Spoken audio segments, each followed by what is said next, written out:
है, ये बेल्जियम है। बेल्जियम एक यूरोपियन कंट्री है और इस यूरोपियन कंट्री में हमें कुछ एथनिसिटी देखने को मिल जाता है। एथनिसिटी का मतलब क्या? जहाँ पे डाइवर्सिटी होता है, डिफरेंसेस होता है। डिफरेंसेस सोसाइटी में अलग अलग टाइप के लोग हैं, जहाँ पर भी वहाँ पर डिफरेंसेस देखने को मिलेगा। आप अगर आपका अपना दोस्तों का जो ग्रुप होता है, आप देखते होंगे कभी कि किसी भी एक टॉपिक पर आपके दोस्तों के और आपके जो ओपिनियन है, हो सकता है कि कुछ डिफरेंसेस हों। वहाँ पे डाइवर्सिटी है। यहाँ पे इथनिसिटी की बात हो रही है, तो बेल्जियम एक कंट्री है, यूरोपियन कंट्री, जहाँ पर हमें डाइवर्सिटी देखने को मिलता है। डाइवर्सिटी का मतलब क्या? हमें यहाँ पे कुछ डिफरेंसेस देखने को मिलता है। क्या डिफरेंसेस देखने को मिलता है, पहले आप यहाँ पे समझिएगा। सबसे पहले हमें यह देखने को मिला कि यह जो रेड रीजन है हमारे इस वाले, हमारे इस बेल्जियम के मैप में, यह जो रेड रीजन है,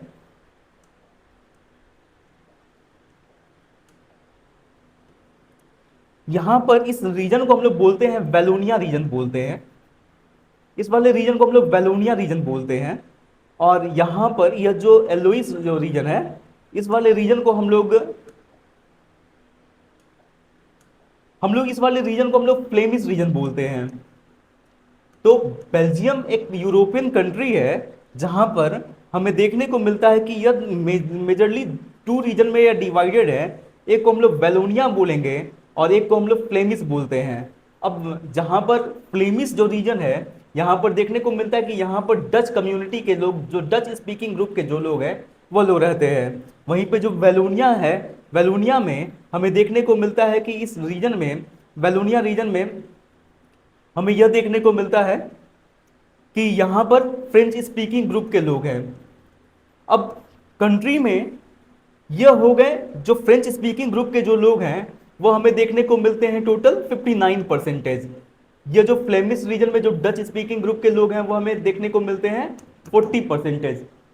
40%।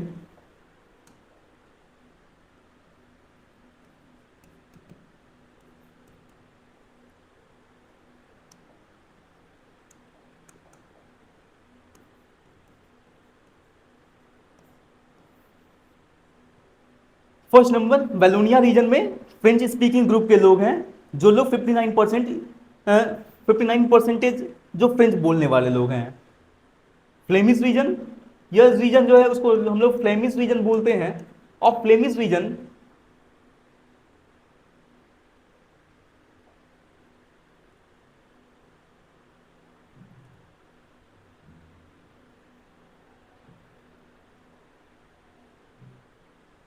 अब हमें समझना जो है, हमें जो दो टाइप का केस स्टडी जो कंप्लीट करना है, वह केस स्टडी है। यहां पर बेल्जियम में हमें दो टाइप के केस स्टडी देखने को मिलते हैं। दो, हम बात करते हैं एथनिसिटी इन बेल्जियम।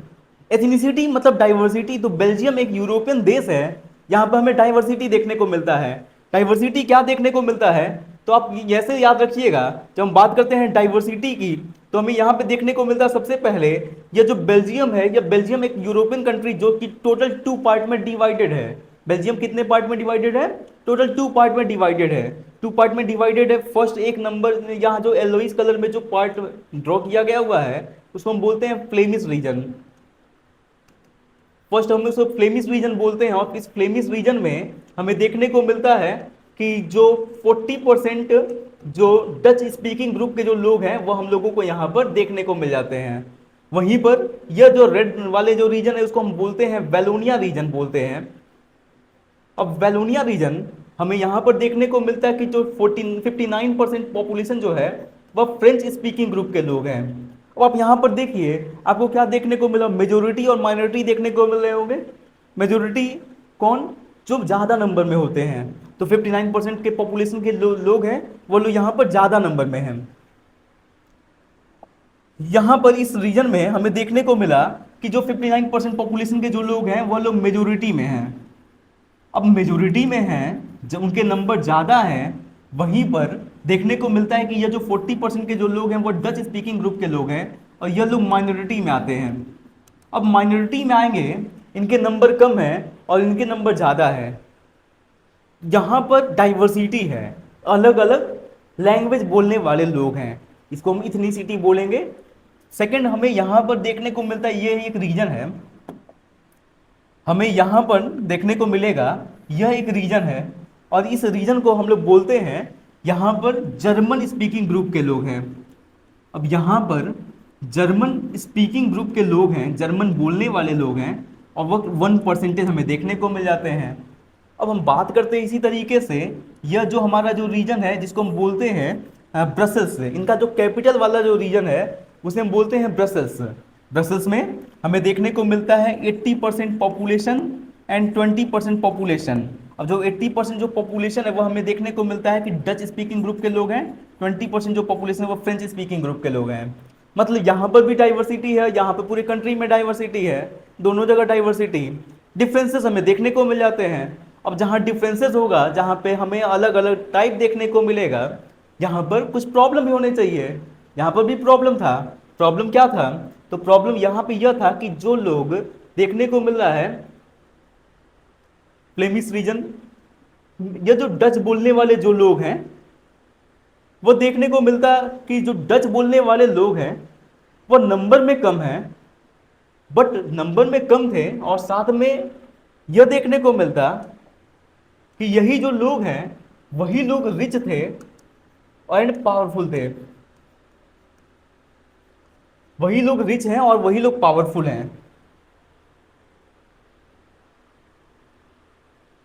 वहीं पर जो वेलोनिया रीजन है, इस वेलोनिया रीजन में यह देखने को मिलता कि जो मेजोरिटी पॉपुलेशन के जो लोग हैं, ये लोगों के पास ना तो कोई पॉलिटिकल पावर है, ना तो इन लोगों के पास कोई इकोनॉमिकल सपोर्ट है।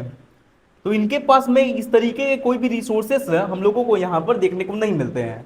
अब देखिए, क्लास में एक पर्सन के पास में ज़्यादा रिसोर्सेस, बेल्जियम कंट्री में एक लोगों के पास में बहुत ज़्यादा वह अमीर हैं, बहुत ज़्यादा रिसोर्सेज उनको मिल रहे हैं, उनका ग्रोथ ज़्यादा हो रहा है, लेकिन जो दूसरे टाइप के जो लोग हैं उनका ग्रोथ नहीं हो पा रहा है।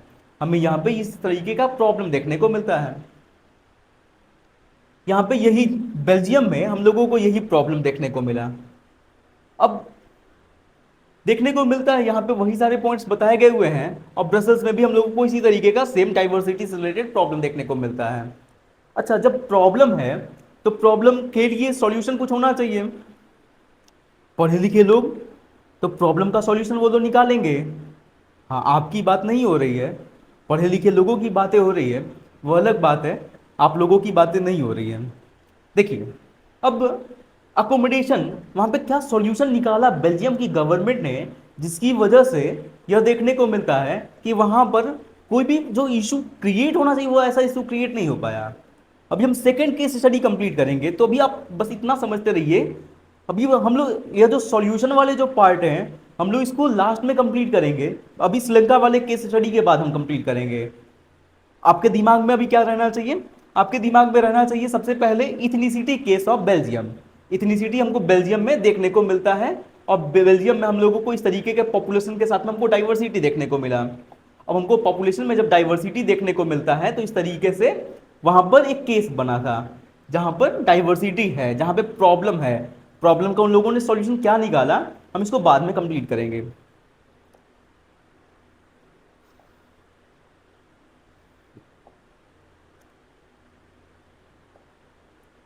बात करते हैं इथनिसिटी इन श्रीलंका की। अब देखिए, इथनिसिटी इन श्रीलंका की जब हम बात करते हैं, आपको यहां पर दिख रहा होगा दो टाइप के रीजन आपको यहां पर दिख रहे होंगे। एक रीजन जहां पर हमें देखने को मिलता है सिंघाला स्पीकिंग ग्रुप के लोग रहते हैं। एक रीजन जहां पे जो 74% की जो पॉपुलेशन है वह सिंघाला स्पीकिंग ग्रुप है। वहीं पे जो सेकंड रीजन है उसको हम लोग बोलते हैं तमिल स्पीकिंग ग्रुप। सिंघाला और तमिल स्पीकिंग ग्रुप के लोग हैं। इस तरीके से श्रीलंका जैसे कंट्री में भी हमें यहाँ पर डाइवर्सिटी देखने को मिलता है। डाइवर्सिटी, सिंघाला बोलने वाले 74% के लोग हैं, वहीं पे जो तमिल बोलने वाले हैं वो 18% के लोग हैं। अब देखिए, यहाँ पर भी बेल्जियम जैसा केस है, जहाँ पर जो मेजोरिटी के लोग हैं वो हमें देखने को मिलेंगे, और यहाँ पर हमें माइनॉरिटी कम्युनिटी के लोग देखने को मिलेंगे।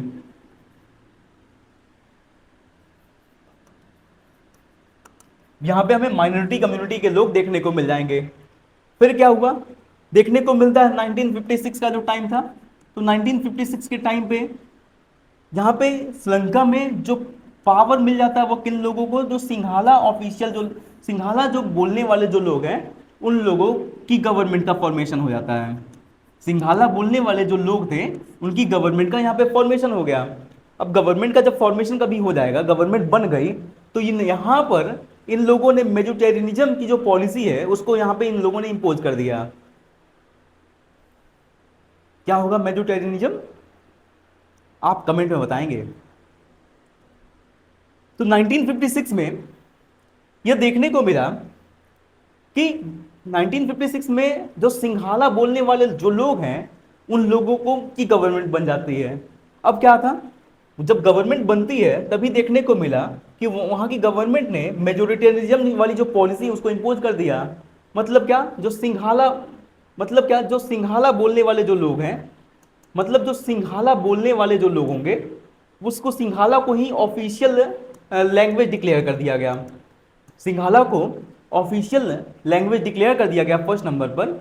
सेकंड नंबर पर बुद्धिस्ट जो रिलीजन था उस बुद्धिस्ट रिलीजन को प्रमोट किया जाता है कि गवर्नमेंट की जॉब के लिए, एजुकेशन के लिए, इस तरीके से ये दो क्राइटेरिया को फॉलो किया जाने लगा कि जो सिंघाला बोलते होंगे, जो जिनका रिलीजन बुद्धिस्ट होगा, उन सारे लोगों को एजुकेशन और जॉब की जो फैसिलिटी है वो हम लोग अवेलेबल करा देंगे।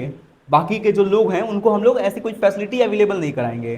देखिए यहाँ पर भी क्या हुआ, यहाँ पर पावर को सही तरीके से डिवाइड नहीं किया जा रहा है। यहाँ पे मेजोरिटी के रूल को फोर्सफुल्ली यहाँ पर इम्पोज कर दिया जा रहा है। तो यहाँ पर जो तमिल कम्युनिटी के जो लोग थे वह लोग क्या करते हैं, वह लोग यहाँ से, जो तमिल कम्युनिटी के जो लोग थे वह लोग के अंदर एक एलिनेशन वाली फीलिंग आ जाती है। एलिनेशन की फीलिंग आ गई। एलिनेशन की फीलिंग का मतलब क्या होगा, तो एलिनेशन की फीलिंग का मतलब कि अलगाव वाली फीलिंग आने लगी। इन लोगों को उस कंट्री में रहने का कोई फायदा मिलता नहीं, ना तो एजुकेशन की फैसिलिटी मिल जाती, ना तो जॉब की फैसिलिटी मिल जाती। फिर क्या, तो फिर इस तरीके से यह लोगों ने यहाँ पे स्टार्ट यह कर दिया कि अब यह लोग भी, जो तमिल कम्युनिटी के जो लीडर थे वो लीडर्स ने डिमांड करना स्टार्ट कर दिया। और डिमांड किनसे करते हैं, तो जिनकी गवर्नमेंट थी उनसे वो डिमांड करते हैं। तो गवर्नमेंट किनकी, जो सिंघाला बोलने वाले जो लोग हैं उन लोगों के, जो सिंघाला बोलने वाले जो लोग हैं उन लोगों से उन लोगों ने डिमांड रखा। तो एक तरफ में समझिए कौन है, एक तरफ में तमिल के जो लीडर हैं वो लोग थे, और एक तरफ में जो सिंघाला जो लीडर हैं वो लोग थे। तमिल लीडर ने उन लोगों से डिमांड रखा। डिमांड क्या रखा, कि हम लोगों को अपना खुद का सेपरेट एलम मिल जाए। सेपरेट एलम मतलब, सेपरेट एलम का मतलब सेपरेट स्टेट, हमारा खुद का अपना एक देश होना चाहिए जहां पे हमारे जैसे लोग जो हैं, जो तमिल बोलने वाले जो लोग हैं, उन लोगों के उन लोगों को एजुकेशन की फैसिलिटी मिल सके, उन लोगों को जॉब की फैसिलिटी मिल सके, यह हम लोगों को यहाँ पर देखने को मिल जाता है। जब इन लोगों ने, तमिल लीडर ने अपनी डिमांड को रखा सिंघाला कम्युनिटी के सामने, फिर क्या होता है, फिर यहाँ पर देखने को मिलता है उन लोगों ने इनकी जो डिमांड थी उस डिमांड को इन लोगों ने डिनाई कर दिया। डिनाई कर देने का मतलब क्या होगा, तो डिनाई कर देने का मतलब यह होगा कि मना कर दिया गया। फिर तमिल वाले क्या शांत बैठ जाते, तमिल वाले भी शांत बैठने वाले नहीं थे। इन लोगों ने कंट्री में आंदोलन करना स्टार्ट कर दिया। और आंदोलन किस तरीके से, जो कंट्रोलिंग कंट्री में जो आंदोलन हो रहा था उसको बोलते हैं सिविल वॉर बोलते हैं। सिविल वॉर, सिविल वॉर का मतलब क्या होगा, तो सिविल वॉर का मतलब आपस में ही एक कम्युनिटी दूसरे कम्युनिटी के साथ फाइटिंग में इन्वॉल्व हो गई। अगर मान लीजिए कि आपकी क्लास में अगर जो दो बच्चे हैं आपस में फाइटिंग में इन्वॉल्व हो जाएं, या फिर जो दो बच्चियां हैं अगर वो फाइटिंग में इन्वॉल्व हो जाए, एक गर्ल दूसरे गर्ल का बाल पकड़ के निकाल दे, उसका बाल निकाल दे, उसकी चोटियां पकड़ के खींच दे, इतना होगा। तो गर्ल्स की फाइटिंग में तो ऐसा हो सकता है, बट दोनों को लॉस हुआ या नहीं हुआ। इसी तरीके से यहाँ पर जो तमिल और जो सिंघाला कम्युनिटी के जो लोग थे आपस में ही फाइटिंग में इन्वॉल्व हो गए। जब आपस में फाइटिंग में इन्वॉल्व हो गए, सिविल वॉर होने लगा, तो मतलब यहाँ पे प्रॉब्लम है, कंट्री में देश का डेवलपमेंट रुक गया, सारा फाइटिंग में ही लोगों का एनर्जी यूज होने लगा। मतलब देखिए यहाँ पर श्रीलंका में पावर को डिवाइड नहीं किया गया। जरूरी है कि पावर को डिवाइड कर दिया जाए। अगर पावर को डिवाइड नहीं किया जाएगा तो प्रॉब्लम हमें देखने को मिल सकती है। और हमें प्रॉब्लम क्या देखने को मिला, हमें सिविल वॉर जैसा कंडीशन देखने को मिला। और सिविल वॉर जैसे कंडीशन की वजह से बहुत सारे जो तमिल कम्युनिटी के लोग थे, जो सिंघाला कम्युनिटी के लोग थे, वो लोग क्या हो गए, वो लोग रेफ्यूजी हो गए।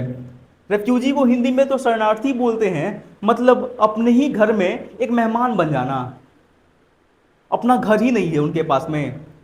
अब वो अब हर एक चीज़ों के लिए, वो जॉब के लिए, वह रिसोर्सेज के लिए उनको गवर्नमेंट पर डिपेंड होना पड़ता था। तो देश का डेवलपमेंट नहीं हो पाया। क्यों? क्योंकि पावर को सही तरीके से डिवाइड नहीं किया गया था। जरूरी क्या है, पावर को डिवाइड करना।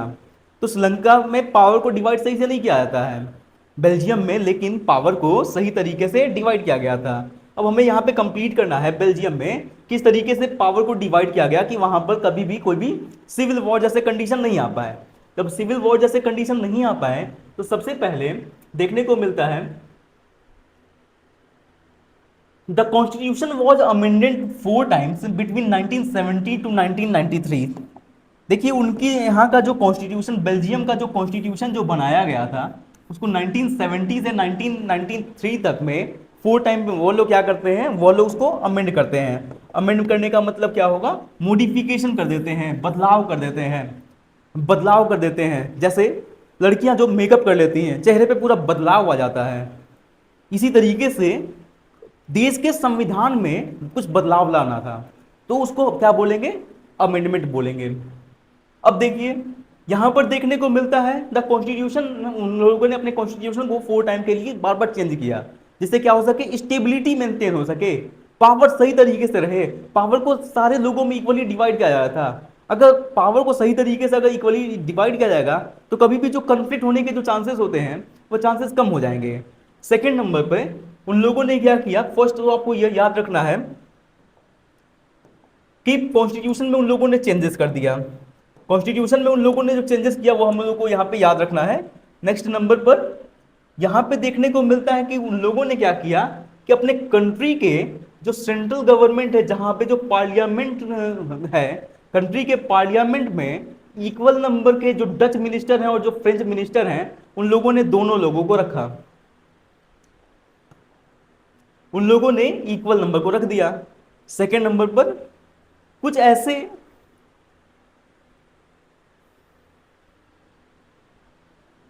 जो कुछ स्पेशल जो लॉ बनाए गए, वह स्पेशल टाइप के जो अलग अलग जो लैंग्वेज बोलने वाले जो लोग हैं उन लोगों को लैंग्वेज के लिए पॉलिसी बनाने का अधिकार दे दिया गया। बहुत सारे जो पावर थे सेंट्रल गवर्नमेंट के पावर को स्टेट गवर्नमेंट को ट्रांसफर कर दिया गया। मतलब समझिए, जैसे पूरी कंट्री है, पूरी कंट्री में पावर किनके पास में था, जो सेंट्रल गवर्नमेंट है उसके पास में पावर था। तो पावर का डिवीजन होना चाहिए, तभी तो सही तरीके से बैलेंस हो पाएगा। बैलेंस करने के लिए स्टेट गवर्नमेंट को पावर दे दिया गया। तब स्टेट गवर्नमेंट जिस तरीके से चाहती है वैसे डिसीजन ले सकती है। फोर यहाँ पे टर्म है। फर्स्ट नंबर पे उन लोगों ने कॉन्स्टिट्यूशन में अमेंडमेंट कर दिया। सेकंड नंबर पर कि कॉन्स्टिट्यूशन में इक्वल नंबर ऑफ मेंबर्स को रखा गया। से थर्ड नंबर पर कुछ ऐसे लॉ बनाए गए जो देखने को मिलता है कि अलग अलग जो लैंग्वेज बोलने वाले जो लोग हैं वह लोग सबको साथ में लेकर चल सकते हैं। कोई भी अकेला डिसीजन ऐसा नहीं लिया जाएगा जो एक लेवल की जो गवर्नमेंट है वो अकेले डिसीजन ले ले, ऐसा नहीं हो सकता है। थर्ड नंबर पर यहाँ पे यह बताया कि जो पावर थे सेंट्रल गवर्नमेंट के उसको ट्रांसफर कर दिया गया था स्टेट गवर्नमेंट को। State government was not subordinate to the central government. Subordinate का मतलब उसके अंडर में काम करने वाले। तो स्टेट गवर्नमेंट कभी भी अब सेंट्रल गवर्नमेंट से के परमिशन से काम नहीं करती। जैसे एक एग्जांपल समझिए, घर में एक आपका बड़ा भाई है जो अपनी पढ़ाई करता है, बाहर रह करके पढ़ाई कर रहा है। अब वह अपने खर्च किस तरीके से करना है वह अपने तरीके से डिसाइड करेगा। सब ऑर्डिनेट मतलब उसको हमेशा पापा का परमिशन नहीं लेना होगा। इसी तरीके से जो सेंट्रल गवर्नमेंट है वो सेंट्रल गवर्नमेंट अब कभी भी हमेशा स्टेट गवर्नमेंट जो स्टेट गवर्नमेंट है सॉरी जो स्टेट गवर्नमेंट है वो स्टेट गवर्नमेंट कभी भी सारा डिसीजन सेंट्रल गवर्नमेंट से पूछ कर नहीं लेगी, वो अपने से कोई डिसीजन ले सकती है। नेक्स्ट यहां देखने को मिलता है जो ब्रसल्स है, ब्रसल्स में जो उनका जो कैपिटल रीजन था, कैपिटल रीजन में भी पावर को इस तरीके से डिवाइड किया गया कि इक्वल रिप्रेजेंटेशन वहां पर हो सके। मतलब वहां के असेंबली में, वहां के पार्लियामेंट में भी इक्वल तरीके के रिप्रेजेंटेशन को रखा गया। और इसके साथ साथ में वो लोग क्या करते हैं, वो लोग एक ऐसी गवर्नमेंट को बनाते हैं जिस गवर्नमेंट को बोला जाता है कल्चरल गवर्नमेंट। कल्चरल गवर्नमेंट को उन लोगों ने बनाया कल्चरल गवर्नमेंट को क्यों बनाया? ताकि जो एजुकेशन के लिए, जो कल्चर के लिए जो डिसीजन लेना है, उसमें भी हर एक इक्वल नंबर ऑफ मेंबर्स रहेंगे। जो कम्युनिटी गवर्नमेंट का पार्ट है, सॉरी कल्चरल गवर्नमेंट नहीं, कम्युनिटी गवर्नमेंट। कम्युनिटी गवर्नमेंट में उन लोगों ने क्या किया कि एक ऐसी गवर्नमेंट का उन लोगों ने फॉर्मेशन कर दिया जहां से एक ऐसी गवर्नमेंट जो अलग अलग लैंग्वेज बोलने वाले लोगों के कल्चर के लिए, उनके एजुकेशन के लिए और उनका जो लैंग्वेज है उससे रिलेटेड अगर पॉलिसी बनाना होगा तो वो गवर्नमेंट कौन सी होगी? Community government. सारे लोगों को मिलाकर डिसीजन लेने वाली गवर्नमेंट होगी।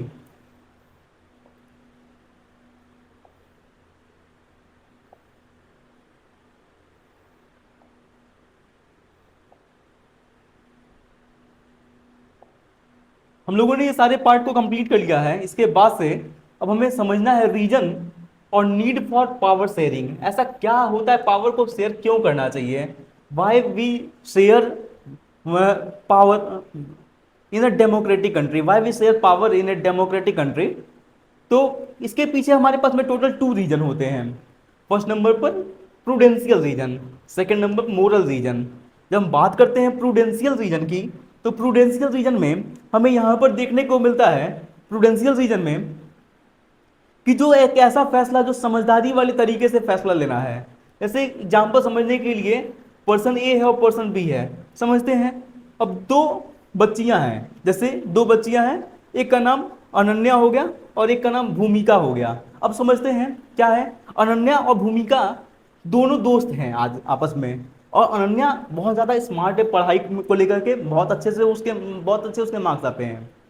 वहीं पे भूमिका के मार्क्स नहीं आते हैं, तो भूमिका ने यह सोचा समझदारी वाले तरीके से, अगर मैं इसके साथ रहूंगी तो क्या होगा, मेरे अंदर कुछ और डिसिप्लिन आ जाएगा, मैं और अच्छे से मैं मेहनत करना सीखूंगी। तो दोनों बच्चे एक सही तरीके से, दोनों को फायदा मिल जाएगा। जिसका जो डिसीजन था इसके साथ दोस्ती करने का, वो समझदारी वाले तरीके से डिसीजन लेना था, जहां से इस दोनों को फायदा हो रहा था। इनको भी, इनका भी ग्रोथ होगा, यह भी सही तरीके से रिवीजन कर पाएंगे, इनके साथ में बैठेंगे बार बार इनको साथ रिवीजन करेंगी, इनका भी फायदा होगा और इनका भी फायदा होगा, दोनों का फायदा होगा। इस तरीके से यह हो गया प्रूडेंशियल रीजन, जहां पे हम कहते हैं समझदारी वाले तरीके से डिसीजन लेना। समझदारी वाले तरीके से डिसीजन लेने के लिए, जैसे बेल्जियम में की गवर्नमेंट जो है, उन्होंने प्रूडेंशियल रीजन को फॉलो किया, जहां से क्या देखने को मिलता है कि जो पॉसिबिलिटी होती है कन्फ्लिक्ट होने के, उस पॉसिबिलिटी को उन्होंने क्या कर दिया, कम कर दिया। पॉसिबिलिटी को इन्होंने क्या कर दिया, कम कर दिया। सेकंड, मोरल रीजन की बात करते हैं, तो मोरल रीजन में हमें यहाँ पे यह देखने को मिलता है कि जहाँ जो डेमोक्रेटिक गवर्नमेंट होती है, वह डेमोक्रेटिक गवर्नमेंट अपने पावर को ही शेयर करती है। यह डेमोक्रेसी का बेसिक आइडिया ही बताता है कि पावर को शेयर करना चाहिए, पावर को अलग अलग कम्युनिटीज में, ऑर्गन्स में, लेवल में पावर को शेयर करना चाहिए। यह वन शॉट वीडियो है। आपको, आई होप आपको यह वीडियो अच्छा लगा होगा। कमेंट में अपने जरूर ओपिनियन बताएं। Thank you.